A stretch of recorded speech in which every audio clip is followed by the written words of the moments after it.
Bonjour à tous, bienvenue dans cette nouvelle vidéo. J'espère qu'elle vous trouve en bonne santé, Inch'Allah. Aujourd'hui, nous allons démarrer notre formation en développement web. Alors, pour commencer, nous allons parler du HTML. Mais avant tout propos, avant de parler du HTML, nous allons faire une petite introduction où je vais parler de plusieurs éléments, dont votre motivation, mes conseils et ma vision. C'est très important, vous allez le comprendre tout à l'heure. Votre motivation, il est très important de savoir ce qui vous motive à devenir codeur. Il est très important de savoir ce qui vous motive à devenir codeur. Alors, qu'est-ce qui vous motive à devenir codeur? Vous devez vous poser cette question. Car c'est en répondant à cette question, vous allez visualiser votre récompense après avoir appris le code. Il est très important de visualiser votre récompense car le code, c'est un travail très complexe. Les codeurs font un travail très complexe. Pour devenir un meilleur codeur, c'est très difficile. Pourquoi c'est très difficile? C'est pas pour vous faire peur. Pourquoi je dis c'est très difficile? Parce que ça demande trois choses qui sont vraiment rares dans cette société. Dans la société que nous trouvons, il y a trois choses qui sont vraiment rares. La discipline, la rigueur et la détermination. C'est trois choses qui sont vraiment rares. Si vous les avez déjà, tant mieux. Vous serez exceptionnel. Vous allez même peut-être dépasser mon niveau et c'est ce que je vous souhaite. Voilà, je souhaite que toutes les personnes qui apprennent le code puissent évoluer de telle sorte qu'on puisse créer des outils pour pouvoir faciliter la vie à, à notre communauté, etc., etc. Voilà. Donc, vous avez besoin de détermination, de rigueur et de discipline. Voilà. Et pour avoir ça, pour maintenir ça dans le temps, il est très important de visualiser ces récompenses. Quand je parle de récompenses, ça peut être le fait de pouvoir maîtriser le code, pouvoir coder son propre projet, développer son propre logiciel, le vendre ou développer un logiciel qui est basé sur une idée très révolutionnaire qui va vous permettre d'engranger des millions ou qui va vous permettre de pouvoir inventer des choses. Le code peut vous permettre de créer des choses de rien, de zéro. Vous pouvez aussi créer des sites web pour des gens et gagner de l'argent. Vous pouvez faire beaucoup de choses. Il y a tellement de choses que vous pouvez faire avec le code. Alors, il faut visualiser ce que vous voulez réellement, le visualiser et voir comment vous allez vous sentir quand vous allez atteindre votre objectif. Du coup, la visualisation, c'est très important. Aussi, vous allez jouer sur un autre levier qui est l'habitude. Toute personne qui veut devenir excellent en coding code au moins 1 heure chaque jour. Au moins 1 heure chaque jour. C'est difficile. Vous commencez. Donc, je ne vais pas vous demander de coder déjà 1 heure par jour. Mais prenez l'habitude de coder chaque jour. Prenez l'habitude de coder chaque jour. 30 minutes. Vous pouvez commencer par 30 minutes, après 45 minutes, ainsi de suite, évoluer et atteindre 1 heure, voire 2 heures, 3 heures de code sans interruption. Voilà, vous pouvez faire ça. Et en codant tous les jours, vous allez répéter certains trucs qui vont devenir des habitudes. Vous n'allez plus chercher, toujours réfléchir à comment faire un footer, toujours réfléchir à comment faire un header, comment fixer le header, etc., etc. On va voir tout ça. Vous allez maîtriser les outils que vous allez utiliser quotidiennement. Aussi, je voudrais dire que selon moi, ça c'est ma vision, selon moi, le meilleur codeur, ce n'est pas celui qui maîtrise tous les langages. Du moins, maîtriser, c'est un grand mot, parce que déjà, maîtriser un seul langage, c'est compliqué. Donc, ce n'est pas celui qui maîtrise, celui qui connaît tous les langages, c'est-à-dire qui a appris tous les langages. Ce n'est pas ça le meilleur codeur. Ce n'est pas aussi celui qui maîtrise tous les outils d'un seul langage ou bien d'un framework. Ce n'est pas celui-là le meilleur codeur. Le meilleur codeur, c'est celui qui maîtrise déjà les bases du langage de programmation qui va lui permettre de pouvoir atteindre son objectif et aussi les outils nécessaires pour la réalisation, pour l'atteinte de son objectif. Je m'explique, je vais prendre un exemple simple. Tu veux créer un site web. Tu ne vas pas aller apprendre à faire un bot. Tu vois, c'est bien de savoir faire un bot. Mais si les fonctionnalités pour créer un bot ne sont pas nécessaires pour créer un site web, tu ne vas pas aller apprendre ça. Voilà, tu ne vas pas aller apprendre ça. Prenez le coding comme une cuisine. Quand tu rentres dans la cuisine, quand tu vas cuisiner, il y a plusieurs outils. Tu vas utiliser le couteau tantôt, tu vas utiliser la cuillère, la fourchette. Tu ne vas pas utiliser tout ce qui est dans la cuisine. Voilà. Si tu es en train de préparer du riz, je ne pense pas que tu vas utiliser le mortier. Voilà. Pour ceux qui sont en Afrique, ils savent de quoi je parle. Si tu vas au marché, tu dois préparer une sauce aubergine, tu ne vas pas aller acheter des graines. Je ne sais pas comment tu fais ta sauce aubergine, mais moi, je pense qu'on ne mélange pas les graines avec l'aubergine. Bref. Du coup, vous avez compris ce que je veux dire. Il faut apprendre ce qui vous concerne, ce qui nous concerne. Il ne faut pas s'éparpiller. En dernier point, il y a beaucoup de sources d'informations, beaucoup de sources de formation. Il y a beaucoup de personnes qui font des formations en développement web. Beaucoup de personnes. Alors, vous n'allez pas chercher à... Ne cherchez pas à suivre toutes ces personnes-là parce que ça va vous faire plus de mal que de bien. Je m'explique. Euh, si vous commencez à coder et vous partez déjà pour le HTML, vous regardez 40 vidéos, j'exagère, mais bon, 10 vidéos sur HTML de plusieurs personnes différentes, ça va vous éparpiller. Vous aurez beaucoup d'informations à retenir et votre mémoire à court terme ne saura pas quelle information est importante et quelle information est superflue. Alors, il est important de rester focus et de rester concentré sur une ou deux personnes qui vous forment. Voilà, il est important de rester focus. Moi, j'ai appris la majorité de ce que je sais en autodidacte. Alors, au début, j'ai fait beaucoup d'erreurs. Je venais regarder ici, je partais là-bas, je partais là-bas, je partais là-bas. Et au final, je n'apprenais pratiquement rien. Quand j'ai commencé à me concentrer sur une seule source d'information, un seul canal d'apprentissage, j'ai avancé à une vitesse incroyable. Alors, je vous invite à vous concentrer sur ma chaîne. Chaque semaine, je vais balancer des vidéos. Chaque semaine, vous serez servi. Il y aura des exercices. Ça sera du 100% pratique. Alors, vous allez pouvoir vous améliorer.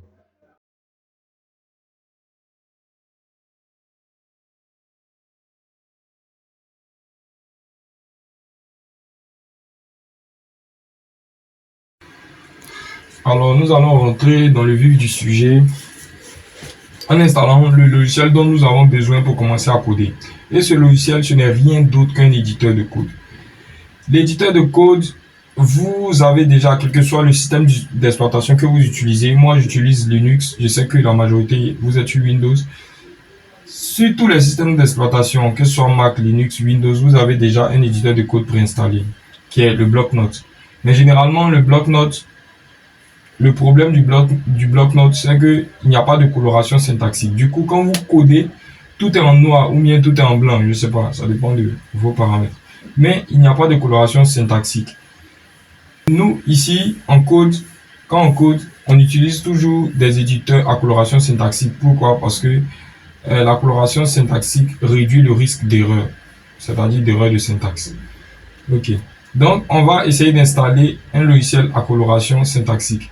Du coup, il y a plein de logiciels à coloration syntaxique. Il y a VS Code, il y a Brackets, il y a Sublime Text, etc., etc. Je vais vous montrer certains. Donc, comme je dis, VS Code.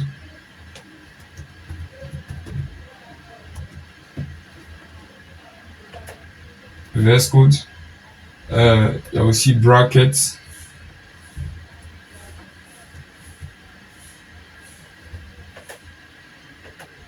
Et maintenant, il y a Sublime Text. Voilà. Donc ici, vous voyez Sublime Text. Vous voyez, voilà comment Sublime Text se présente. Je sais qu'il y a d'autres déjà qui utilisent Sublime Text, hein, donc vous savez, il y a Bracket aussi. Pour ceux qui utilisent Bracket, la majorité des personnes qui utilisent Bracket sont sous Mac, mais on peut l'utiliser aussi sous Windows, etc. Et maintenant, il y a VS Code. Dans toutes mes vidéos, je vais utiliser VS Code car c'est mon éditeur de code préféré. Pour ceux qui sont déjà à l'aise avec un éditeur de code, il n'y a pas de problème. Pour ceux qui sont à l'aise avec un éditeur de code comme Sublime Text, Bracket, vous pouvez continuer à utiliser cela. Moi, dans toutes mes vidéos, je vais travailler avec Visual Studio Code. Donc, pour ceux qui n'ont pas encore d'éditeur de code, vous installez Visual Studio Code, c'est très facile. Alors, donc, on va installer rapidement VS Code. Vu que c'est l'éditeur de code que je vais utiliser, je vais vous montrer comment installer VS Code. Donc, on vient dans le navigateur ici. C'est simple, hein. Vous partez sur Google ou bien vous tapez automatiquement dans la barre de recherche VS Code. En tapant VS Code, vous allez tomber sur Google. Vous allez voir VS Code en première suggestion ici. Donc, en cliquant sur VS Code, vous allez tomber ici. Voilà. Donc, pour ceux qui veulent aller rapidement, qui sont sous Windows, vous pouvez cliquer ici sur télécharger pour Windows. En déroulant, vous allez voir pour Mac, c'est universel, l'installeur utilisateur Windows et l'installeur pour les distributions GNU Linux, c'est-à-dire Debian et RPM. Ça va? Donc, pour ceux qui veulent bien voir les choses, vous cliquez sur le bouton télécharger de la barre de recherche, de la barre de navigation. Donc, en cliquant sur le bouton télécharger de la barre de navigation, vous tombez ici. Alors, vous allez voir les distributions pour GNU Linux, l'installeur pour Windows et l'installeur pour Mac. Donc, vous allez choisir en fonction de votre ordinateur. Donc, il suffit de cliquer sur télécharger. Donc, ici, vous voyez qu'ils ont précisé Windows 10, Windows 11. Donc, pour ceux qui ont un Windows 8, c'est très simple. Vous n'allez pas cliquer ici, vous allez venir dans mise à jour. Donc, quand vous allez venir dans mise à jour, vous n'allez pas prendre la mise à jour de janvier 2024. Mais vous allez redescendre. Vous allez redescendre. Vous allez chercher une mise à jour, par exemple septembre 2022. Voilà, vous allez prendre septembre 2022. Et donc, quand vous allez prendre septembre 2022, vous allez venir ici où ils ont mis Download Windows 64. Je suppose que votre machine est en 64 bits. S'il vous plaît, utilisez une machine en 64 bits parce que ça sera difficile de pouvoir avancer avec nous si votre machine est en 32 bits. Donc, vous allez cliquer sur x64 ici. Et en cliquant sur x64 ici, le téléchargement va se lancer. Moi, je l'ai déjà téléchargé, donc je vais annuler. Donc, je vais cliquer sur annuler ici. Voilà. Donc, quand votre téléchargement va se lancer, une fois que le téléchargement finit, vous cliquez sur ouvrir ici. Quand vous allez cliquer sur ouvrir, vous allez tomber sur une interface comme ça pour pouvoir installer. Donc, vous validez, je comprends et j'accepte les termes. Vous cliquez sur suivant. Ensuite, vous choisissez le dossier qui va contenir tout ce qui est fichier de VS Code pour l'installation. Vous cliquez ici sur suivant. Vous allez créer une icône sur le bureau. C'est très important pour les utilisateurs de Windows. Vous devez créer une icône sur le bureau. Pour ceux qui ne trouvent pas ça vraiment pertinent, vous laissez. Maintenant, au niveau de autres, il est très important de faire des couchages ici. On dit ajouter l'action ouvrir avec VS Code. Donc, vous allez cliquer sur valider ici. Ça, c'est très important. L'action ouvrir avec VS Code au menu contextuel du fichier de l'Explorer Windows. Ici aussi, ajouter l'action ouvrir avec Windows au menu contextuel du répertoire de l'Explorer Windows. Ça aussi, c'est très important. Vous allez cocher. Je vais cliquer sur suivant, installer. Et l'installation se lance. Donc, je vais faire une coupure et revenir à la fin.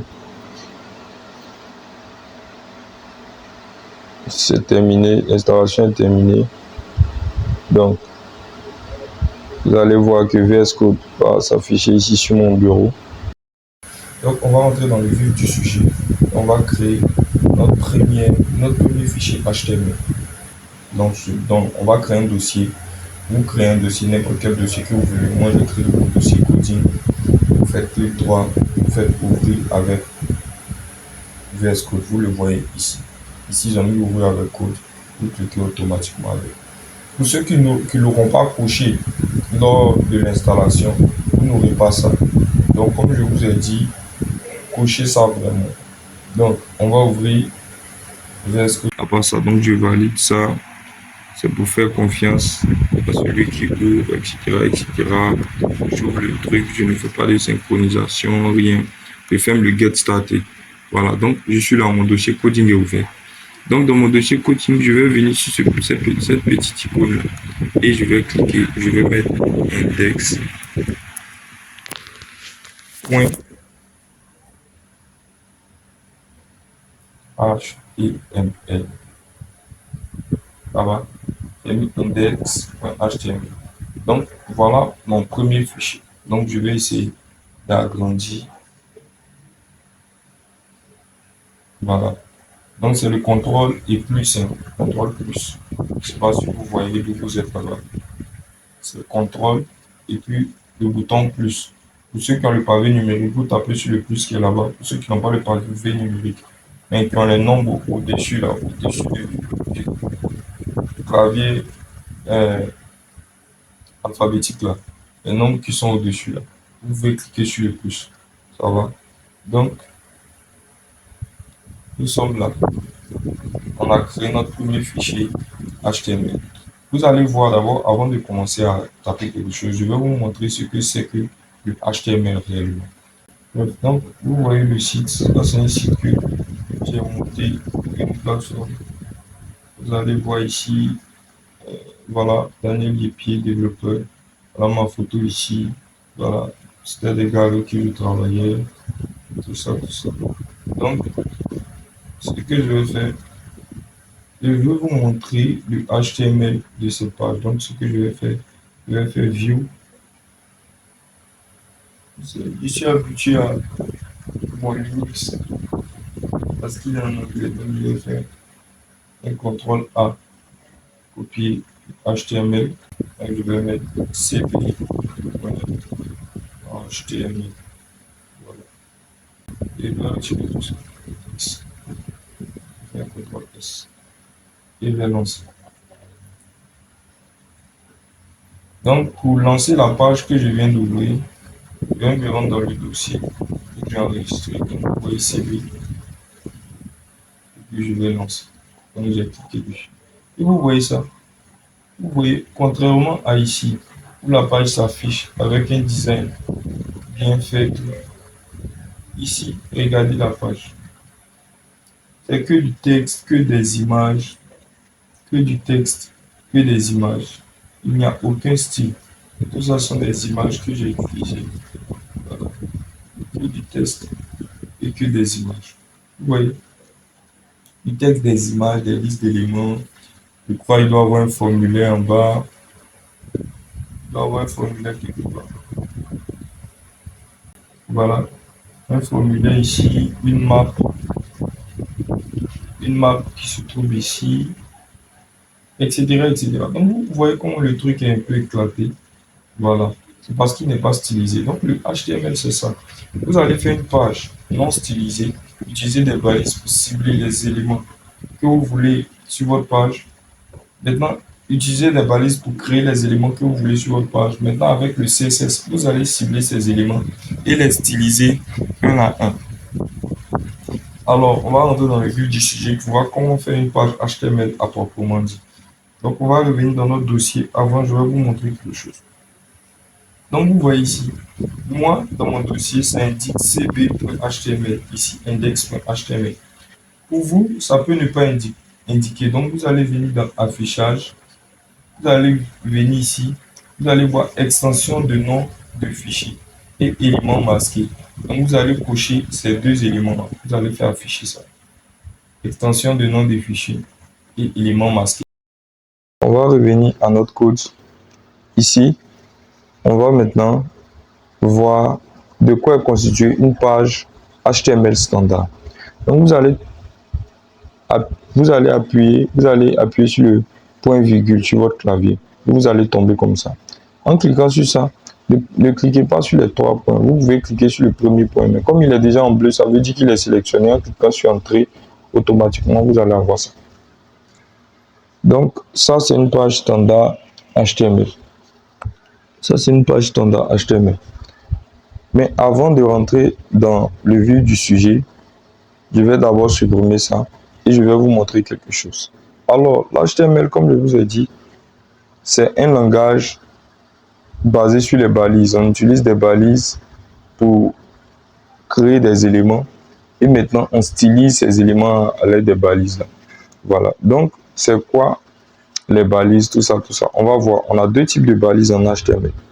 Des balises qui s'ouvrent comme ça.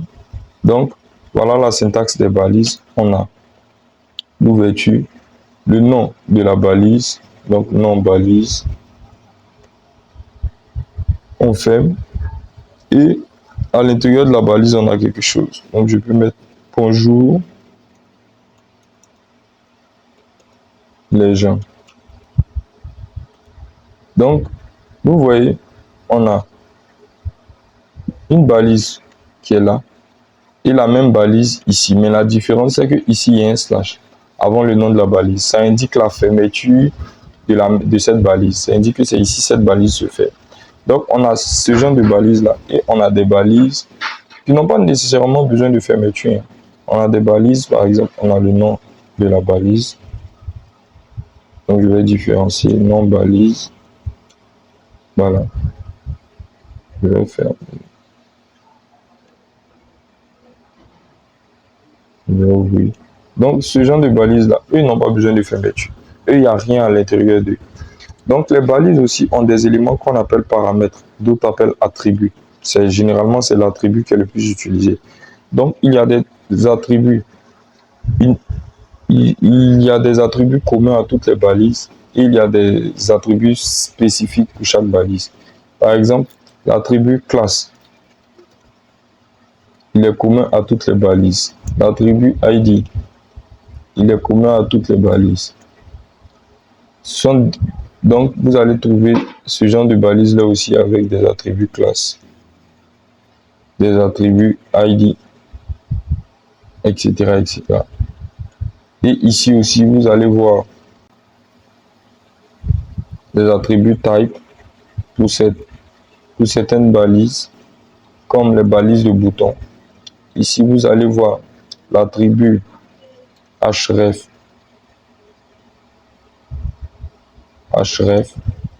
voilà. Vous allez voir l'attribut src, etc., etc., etc. Donc, ça dépend. Mais ces deux balises-là sont communes à toutes. Ces deux classes-là sont communes à toutes les balises. D'accord. Vu qu'on a compris ça, je vais commenter ce code. Donc, pour commenter un code, vous sélectionnez le code, vous faites CTRL/. Donc, je reviens pour commenter un code, vous sélectionnez le code que vous voulez commenter là et vous faites CTRL/. Alors, les commentaires servent à faire quoi? Les commentaires vous servent à rendre votre code plus clair pour quelqu'un qui n'a pas tapé les lignes de code. Vous pouvez laisser des commentaires à chaque ligne de code afin qu'il puisse comprendre. Voilà. Donc, je vais commenter ça et maintenant, je vais générer une page standard HTML. Donc, en faisant ça, en faisant le point virgule, le point d'exclamation, je tombe sur ça. Donc, je clique sur Entrée et j'ai généré une page standard en HTML. Et c'est ça une page standard en HTML. Donc, on va parler de ça en détail. Ici, on a une première balise qui est la balise doctype HTML. Elle doit être là. Voilà. Tout fichier HTML doit commencer par ça. Ensuite, je vais décaler ça. Donc, je sélectionne tout ce qui est à l'intérieur du HTML ici. Et je fais ça. Voilà. Donc, on a notre HTML qui est là. Notre balise HTML qui est là, qui se ferme ici. À l'intérieur de la balise HTML, on a deux balises. On a une balise body ici et une balise head ici. La balise head commence ici, elle se ferme ici. La balise body commence ici, elle se ferme ici. On va d'abord parler de la balise HTML. La balise HTML, c'est la balise qui va contenir tout notre site. Notre site sera divisé en deux parties. Il y a l'entête du site et il y a le corps du site. Donc, vous voyez comment c'est structuré. Voilà tout le site ici dans HTML. Il a l'entête et le corps du site. La balise HTML a un paramètre qui est lang. C'est pour préciser la langue de la page. Donc, c'est pour préciser la langue de la page. Du coup, si vous êtes en France, si vous êtes dans un pays francophone, vous allez utiliser la langue française pour votre page. C'est-à-dire, dans votre page, les mots que vous allez taper, par exemple, accueil, contactez-nous, tout ça, ça sera en français. Vu que c'est en français, donc vous n'allez pas laisser EN, parce que EN, ça signifie English. Donc, vous allez prendre FR, voilà. Vous allez lui donner la valeur FR à l'attribut langue. Donc, la valeur FR pour indiquer French. Ensuite, comme j'ai dit, le HTML, notre page est divisée en deux parties. On a le head et puis le body. Donc, qu'est-ce qu'on trouve dans le head? Dans le head, on a d'abord une balise méta qui se ferme elle seule, qui a pour attribut char7 UTF-8. C'est pourquoi? C'est pour le formatage des textes. Regardez, souvent vous allez utiliser des points d'exclamation, des points virgules, des E avec accent, des lettres avec accent circonflexe, accent grave, etc., etc., etc. Donc, pour pouvoir pallier, pouvoir bien formater cela en HTML, on utilise le caractère UTF-8, voilà, qui va corriger tout ça, qui va pouvoir bien les faire afficher. Donc, c'est à ça que cette balise-là sert. Ensuite, on a une deuxième balise méta encore, qui a X, UA, Compatible, IE, Edge. Ça, c'est pour le navigateur Edge. Ici, on a une balise Viewport. Ça, c'est plus quand on va faire du CSS et qu'on va parler de... Quand on va parler de... quand on parlera des media queries, voilà, la gestion des fenêtres, des différents devices. Donc, vous voyez device, vous voyez 8. 8, c'est largeur. Device, c'est appareil. Donc, la gestion des largeurs des appareils. Pour ordinateur, pour mobile, pour tablette, etc., etc. Désolé, ma gorge est un peu en vrac. Ensuite, on a le titre. Ici, title. Donc, on a la balise title. Cette balise, elle indique quoi? Regardez, on va exécuter cette page. Donc, pour exécuter cette page, qu'est-ce que je fais? Je vais venir dans mon dossier où cette page-là se trouve. D'abord, je m'assure que j'ai sauvegardé toutes les modifications que j'ai faites. Je viens dans mon dossier ici. Dans mon dossier plutôt. Voilà. Voilà ma page. Et je double-clique sur la page. Vous voyez qu'elle s'ouvre. Voilà. Donc, pour l'instant, il n'y a rien sur la page. Mais regardez en haut ici, au niveau du navigateur, vous avez document. Voilà. Et ce document-là, c'est ça qui représente le title ici. Donc, si je modifie, que je mets accueil et que je sauvegarde, quand je retourne ici et que je recharge la page, vous voyez que c'est plus document, c'est accueil maintenant. Voilà. C'est plus document, c'est accueil. Donc, c'est ça le title. Donc, tout ça, c'est contenu dans la balise head.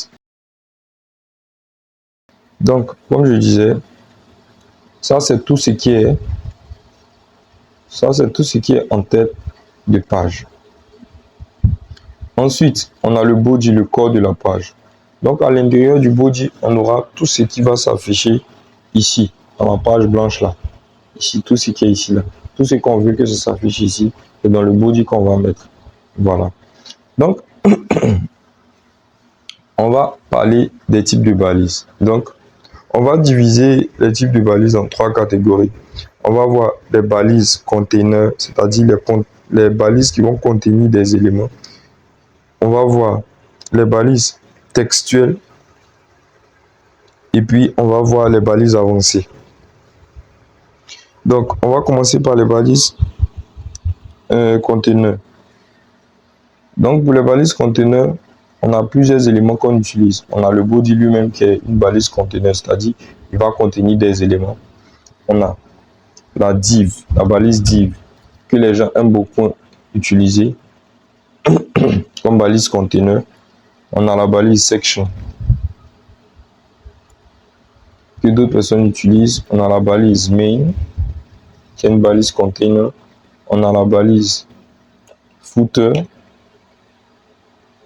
qui est une balise container avant le footer et le main. On a la balise aussi header qui est une balise container. Alors, donc, ce sont des balises qui servent à contenir, par exemple, vous voyez la balise head là, elle contient plusieurs balises à l'intérieur d'elle. C'est comme ça. La balise div va contenir plusieurs balises à l'intérieur d'elle. La balise body pourra contenir plusieurs balises à l'intérieur d'elle. La balise section pourra aussi contenir plusieurs balises à l'intérieur d'elle. Header pareil, main pareil et footer pareil. Donc, ce sont ces 5 balises là qu'on utilise généralement comme balise container avec la balise body bien sûr. Donc, je vais mettre ici, au niveau de mon commentaire, je vais mettre ici balise container. Ne vous inquiétez pas, ce code se trouvera sur ma page GitHub. Vous vous pourrez récupérer cela. Voilà. Donc, voilà ce que j'ai. Donc, je l'ai ajouté en commentaire ici. Donc, voilà les 5 balises qu'on utilise. Généralement, je vais vous montrer quelque chose. Voilà, on va aller sur mon site personnel. Je vais vous montrer quelque chose. Voilà. Donc là, on est sur mon site personnel qui a été fait en HTML, CSS, JavaScript et React, qui est le framework JavaScript. Voilà, qui utilise tout ça. Voilà, donc, vous voyez ici, j'ai un bloc ici. J'ai un autre bloc ici. J'ai un autre bloc tout en bas qui est à propos de moi. J'ai un bloc ici, expérience. J'ai un bloc réalisation que j'ai animé. L'animation me plaît tellement bien. Ici, j'ai un bloc contact. Et en bas, j'ai un bloc footer, je peux dire. Donc, c'est ça qu'on appelle le footer, le pied de page. Et le header, c'est ce qui est collé en haut ici. Le haut de page, ça va? Donc, ces différents blocs-là, ils sont dans des conteneurs, ça va? Généralement, ce que moi je fais, c'est une habitude que j'ai prise quand je commence à coder. Ici, mon body, je le divise, j'injecte 3 gros conteneurs dedans. C'est-à-dire, j'ai d'abord le header. Vous voyez, le header, il est différent du header. J'ai le header, le main et le footer.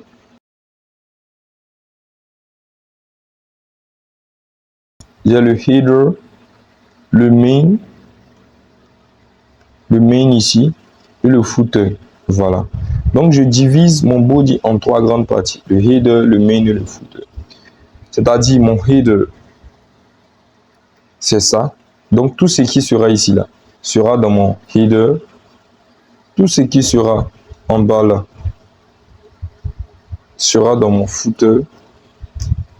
Et maintenant, tout le corps du site, c'est-à-dire à partir d'ici, jusqu'à remonter jusqu'à ici, tout ça, c'est dans mon main. Mon main qui veut dire en griffe milieu, voilà. Donc, tout ça sera dans mon main.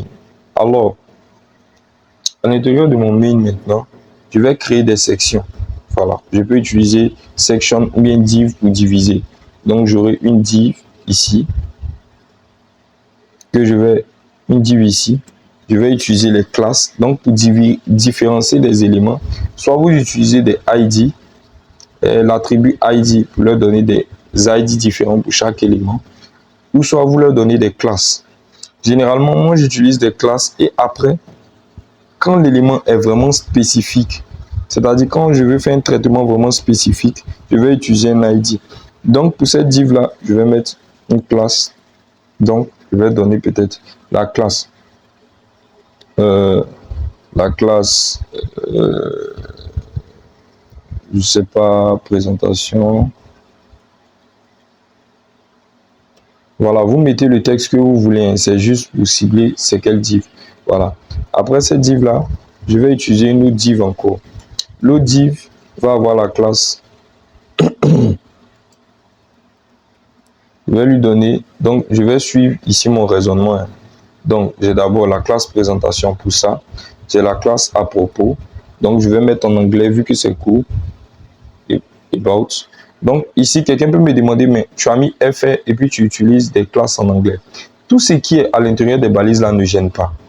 C'est le texte qui est ici qui doit être en français. Par exemple, ici, je ne vais pas mettre about. Voilà. Ici, je ne vais pas mettre about. Si je dois mettre du texte en du ici, je vais mettre à pro. Voilà. Donc, ici, j'ai... Voilà. Donc, si vous codez que vous faites une erreur pour revenir, c'est CTRL Z. CTRL Z pour revenir. Et pour... Regardez par exemple, ici j'ai un scroll. Je dois venir ici pour pouvoir voir tout mon code. Pour empêcher cela, vous faites Alt Z. Et Alt Z, ça va fixer tout votre code sur une seule page. Vous voyez que je n'ai plus le scroll. Voilà. Même si je zoome encore, je n'aurai plus le scroll. Ok. Donc, j'ai la div about Ensuite, je vais mettre une autre div. Ici, qu'est-ce qui me manque? Donc, je descends, about, il reste expérience, réalisation, contact. Donc, j'aurai ici une classe expérience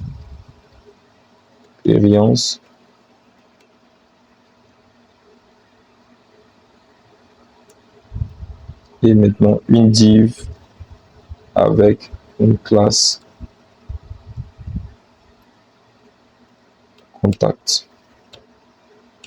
Voilà. Donc, voilà ce que j'ai ici. Une div avec une classe expérience, une div avec une classe contact et barre de présentation. Donc, en gros, c'est comme ça que je divise mon site. Déjà, dans ma tête, je sais ce que je veux. J'ai déjà le design que je veux, mais croyez-moi, le HTML n'est pas fait pour du design. C'est juste une façon de structurer mon code HTML. Voilà. Quand il y a déjà une bonne structure en HTML, il n'y a pas trop de travail à faire au niveau du CSS. Voilà. Donc maintenant, ici, on pourra ajouter nos images, nos textes, etc. Ici, vous n'êtes pas obligé d'utiliser des divs. Vous pouvez utiliser des sections. Section 1, section ici. Ça va. Avec des classes spécifiques pour chaque section. Voilà. Donc, c'est ça. En gros, ce sont les conteneurs ici. Donc, ici, on a le footer. Le footer, déjà, son nom parle et on n'a pas besoin d'une classe ici. On a aussi le header aussi. Donc, les éléments du header seront ici. Les éléments du footer seront aussi ici.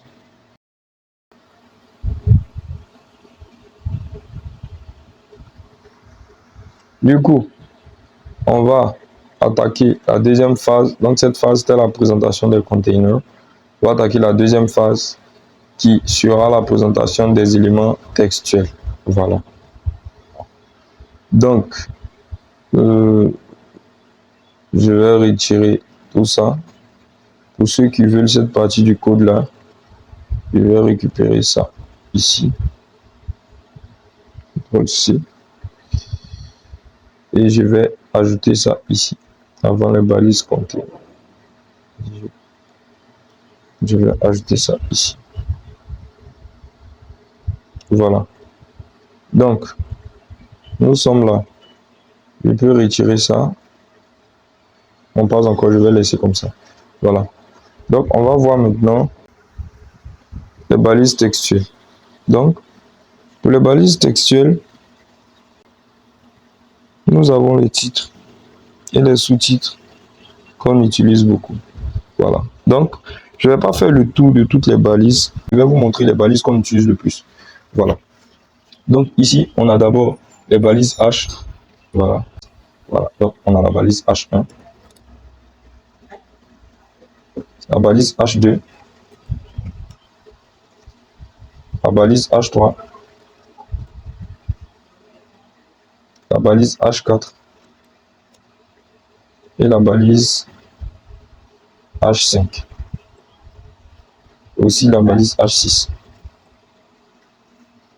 Donc, je vais mettre du texte à l'intérieur. Vous allez voir la différence.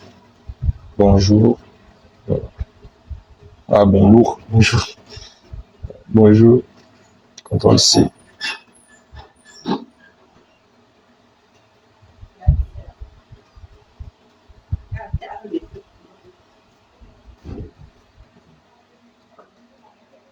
Voilà. Donc, quand j'ai fini ça, je sauvegarde et on va venir voir ce que ça donne ici. Donc, je vais recharger la page. Vous voyez, on a bonjour, bonjour, bonjour, bonjour, bonjour, bonjour. Donc, plus le H évolue, c'est-à-dire le H1, il est gros. Après, on a un H2 ici. Après, on a un H3. Après, un H4, un H5 et un H6. Donc, au fur et à mesure qu'on utilise un gros nombre associé au H, le texte sera petit. Généralement, les H sont utilisés pour des titres et des sous-titres. Ça va? En fonction de l'importance du titre. Donc, si par exemple, j'ai un premier titre à mettre sur mon site, je vais forcément utiliser la balise H1. Ça va? Ou la balise H2, je ne sais pas. Ça dépend. Cette taille, on peut encore la modifier au niveau du CSS. Mais déjà, je vais utiliser la balise H1. Car contextuellement, ça indique au bot de Google que c'est une partie vraiment, c'est un titre vraiment important pour notre page. Ça sert aussi pour le marketing digital, pour que le site soit bien référencé. Voilà. Donc, pour le référencement naturel, ça sert vraiment. Du coup, donc le H1, il est utilisé pour les titres vraiment importants. Donc, vous voyez, ne voyez pas ça comme du style, c'est-à-dire la grosseur, la forme des mots, etc. Non. Vous voyez ça comme des niveaux d'importance. Par exemple, ça, c'est plus important que ça. Ça sera plus. Donc, ne voyez pas ça comme des éléments stylisés, celui il est plus gros que celui-là, etc. Voyez ça comme un classement par ordre de pertinence. Celui-là, il est plus pertinent que celui-là. C'est-à-dire, quand les bots de Google, parce que sur chaque site, il y a des bots de Google qui viennent scruter le site pour classer les choses par ordre de pertinence, de telle sorte que quand un utilisateur fait une recherche sur Google, il puisse tomber par exemple sur votre site et en bas du site, il voit bouton de connexion, ce site a été fait pour tant. Donc, c'est les balises que vous utilisez qui vont caractériser l'ordre de pertinence des mots de votre site. Donc, si vous avez un titre important, que vous utilisez un H6 et que vous avez un titre non important, que vous utilisez un H1, Google va penser que le H1, c'est-à-dire l'élément qui est à l'intérieur du H1 sera plus important que l'élément qui est à l'intérieur du H6. Or, pour vous, vous considérez l'élément à l'intérieur du H6 plus important que le H1. Donc, faites très attention à ça. Du coup, c'est fini pour les H1, pour les balises H, pour les titres et les sous-titres. Ensuite, on va voir une autre balise. Donc, on revient au niveau de mon CSS. Donc, après ça, on a les balises P, voilà, qui sont beaucoup utilisées. P pour dire paragraphe. Donc, ce sont des balises contenant des paragraphes. Donc, je vais vous montrer comment générer un paragraphe automatiquement. Voilà, donc vous écrivez le run et vous mettez un numéro. Ça va générer le nombre de mots que vous voulez.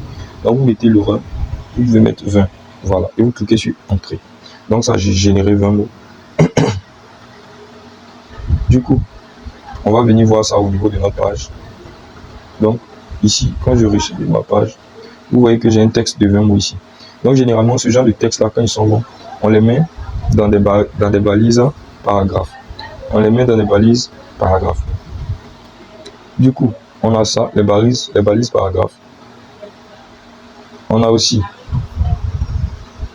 les balises B pour les textes importants, donc des textes gras. Donc, si je veux dire ce site vend tout sorte d'articles. Voilà. Donc, quand je vais recharger ça, vous voyez ce site vend toutes sortes d'articles et il est sorti en gras. Ne voyez pas le gras comme du style.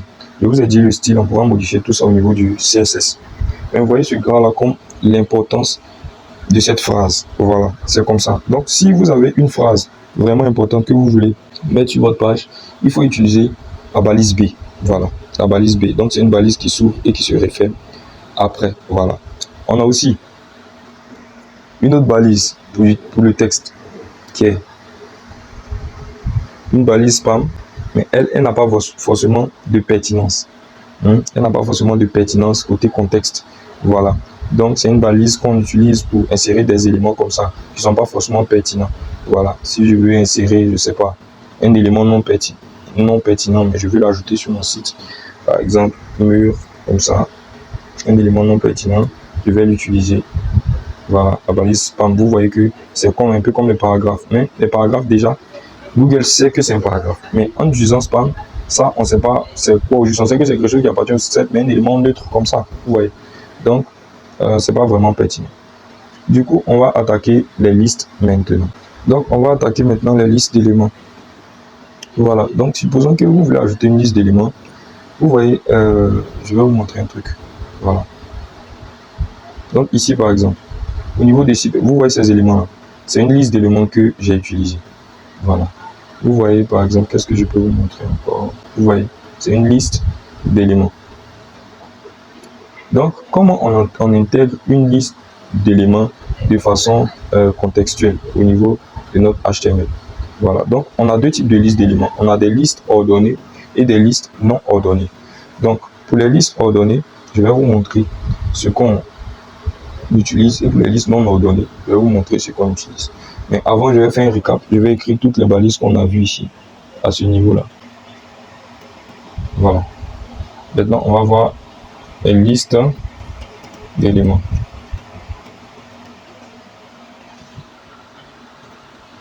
Donc, pour les listes d'éléments, ce qu'on va voir, je vais écrire, on va voir la balise UL et la balise OL. Et enfin, la balise LI. Voilà. Donc, pour les listes d'éléments, d'abord, je vais venir dans About ici. Je connais que c'est ici, on va mettre une liste d'éléments. Donc, je vais vous montrer la balise UL d'abord. Voilà. Donc, la balise UL, c'est un conteneur de listes d'éléments non ordonnés. Ça veut dire quoi? Ça veut dire que les éléments qui sont dedans ne sont pas classés en ordre. Pour mettre des éléments dedans, on utilise la balise LI. Voilà. Donc, on va mettre un premier élément, par exemple titre. Ensuite, un deuxième élément, LI. On va lui dire, on a titre, on a titre. On a titre. Qu'est-ce que je vais mettre? Je vais mettre contact. Je vais mettre ici LI. Réalisation. Voilà. Donc, je recharge ma page.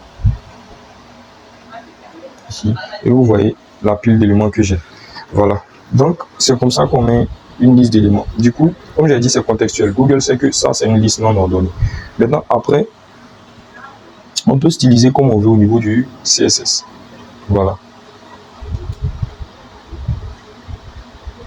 Ensuite, je vais continuer avec... Je vais vous montrer maintenant les listes d'éléments ordonnés. Donc, on va utiliser OL pour les listes d'éléments ordonnés.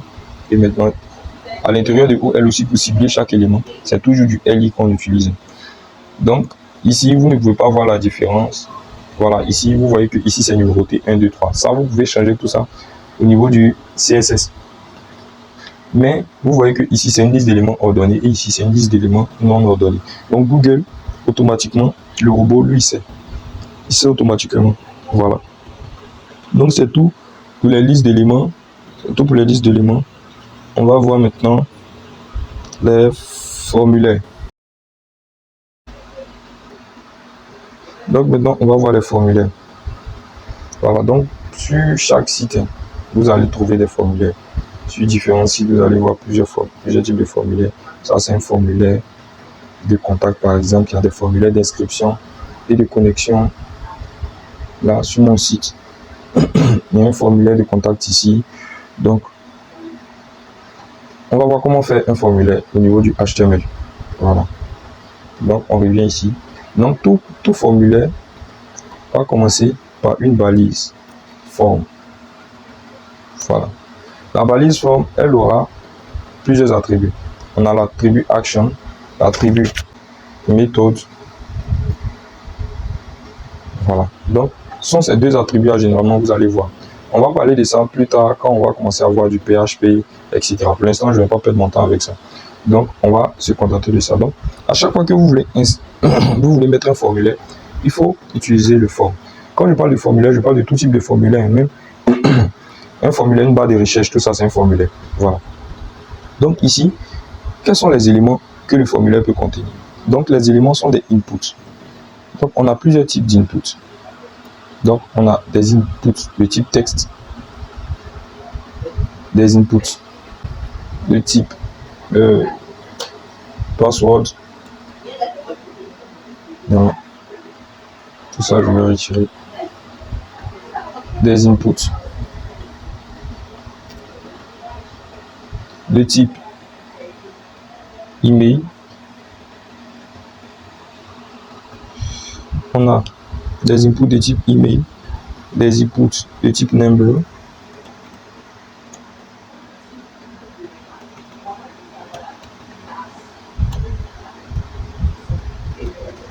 des inputs de type number, des inputs de type checkbox,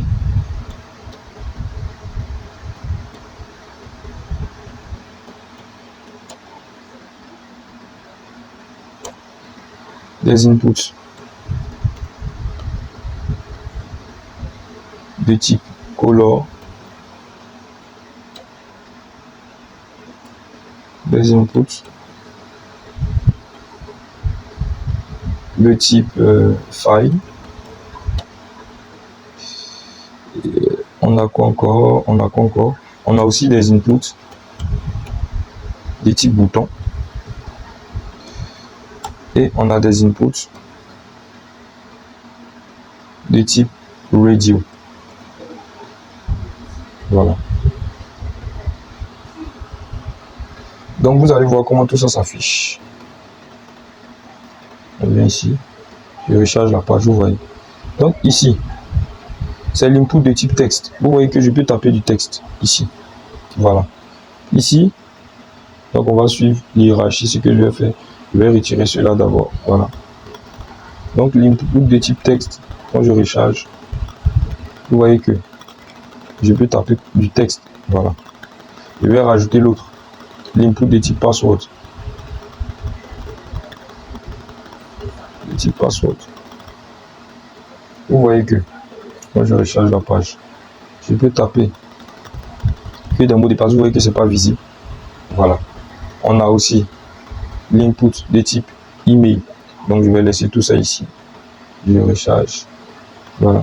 Donc voilà l'input de type email. Donc normalement, les inputs de type email sont composés. Normalement, les adresses email sont composées de texte, ensuite d'un arrobas et de l'extension de la plateforme sur laquelle vous avez créé l'email.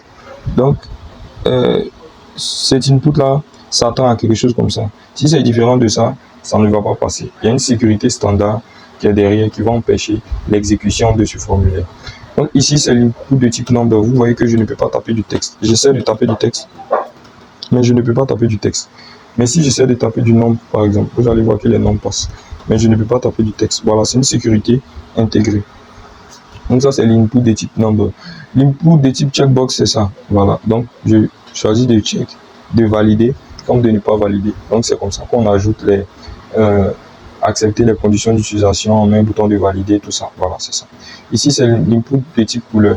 Donc, je peux choisir la couleur que je veux. Vous pouvez faire un petit style où on va commencer à avoir du CSS. L'utilisateur choisit la couleur et la couleur qu'il a choisie ici. Dès qu'il clique sur valider, l'arrière prend cette couleur-là. On va voir ça plus tard. Donc, ça, c'est l'input de type color. Voilà. Je peux utiliser une épingle s'il a une couleur quelque part qu'il veut sélectionner. Ici, c'est ça, par exemple. La couleur, voilà, etc., etc. Donc, voilà ça. Donc, ça, c'est l'input de type color ici. Ici, ça, c'est l'input de type file. Je peux choisir une image, un fichier. Donc, je vais venir là, je vais choisir n'importe quel fichier. Je vais prendre ça, je vais cliquer sur ouvrir. Voilà. Donc, vous voyez que le nom du fichier que j'ai pris est situé ici. Donc, ça, c'est l'input de type radio. Généralement, l'input de type radio, pour pouvoir l'utiliser, il faut deux inputs de type radio. Voilà. Donc, généralement, on fait de telle sorte que quand on coche ici, ici n'est plus cochable. Quand on coche ici, ici n'est plus cochable.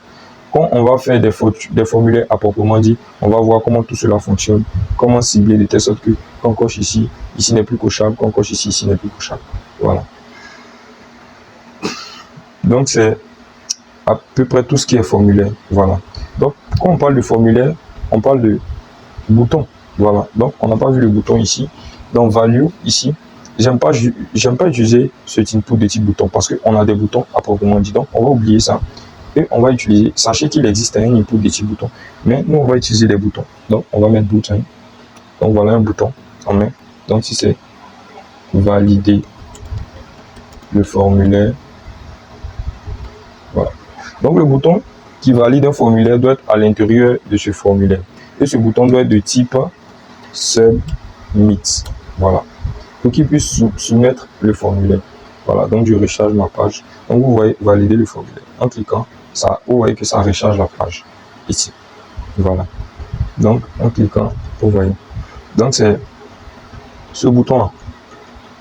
Donc, voilà le bouton. Voilà comment on ajoute un bouton pour valider un formulaire. Donc, un bouton doit être toujours attaché à un formulaire.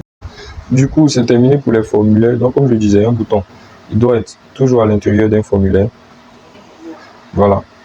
Ce bouton-là doit être de type submit pour pouvoir soumettre le formulaire. Ça va? Maintenant, on peut avoir des boutons en dehors, hein, des boutons en dehors des formulaires. Par exemple, quand vous venez ici, quand vous venez ici sur ma page, ça c'est un bouton à l'intérieur d'un formulaire. Mais si je remonte,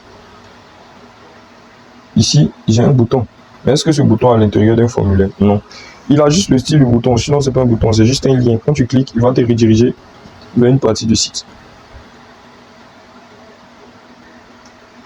Normalement, il va te rediriger vers le formulaire de contact. Donc, c'est juste un lien. Donc, pour faire ce lien-là, on utilise des balises de lien. Donc, cette balise de lien-là, c'est la balise A. Voilà.